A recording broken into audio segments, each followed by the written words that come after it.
জ্বর হয় যখন আপনার শরীরের তাপমাত্রা স্বাভাবিকের ৯-৮ থেকে ১০০ ফারেনহাইট উপরে চলে যায়, সাধারণত একটি অন্তর্নিহিত সমস্যা নির্দেশ করে।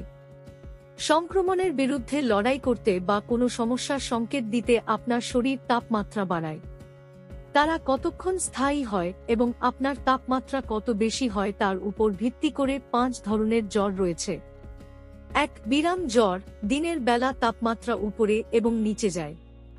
২. রিমিটেন্ট ফিভার, তাপমাত্রা ওঠানামা করে কিন্তু পুরোপুরি স্বাভাবিক অবস্থায় ফিরে আসে না।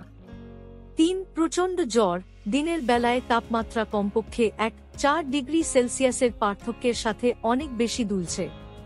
৪. একটানা জ্বর, সারাদিনে সামান্য বা কোনো পরিবর্তন ছাড়াই দীর্ঘস্থায়ী জ্বর। ৫. রিল্যাক্সিং ফিভার, জ্বর কয়েকদিন বা সপ্তাহ পরে আবার বেড়ে যায়, যা পশুর কামড় বা ম্যালেরিয়ার ক্ষেত্রে সাধারণ।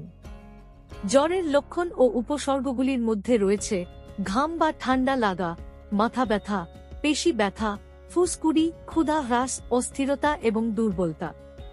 জ্বরের কারণগুলির মধ্যে রয়েছে সংক্রমণ, রিউমাটেড আর্থ্রাইটিস, ওষুধ, হিট স্ট্রোক, ডিহাইড্রেশন ইত্যাদি। জ্বরের চিকিৎসার মধ্যে রয়েছে প্রচুর তরল পান করা, উষ্ণ স্নান করা এবং প্যারাসিটামল জাতীয় ওষুধ খাওয়া ইত্যাদি। জ্বরের জন্য ব্যবহৃত ওষুধ সম্পর্কে জানতে নিচের লিঙ্কে ক্লিক করুন।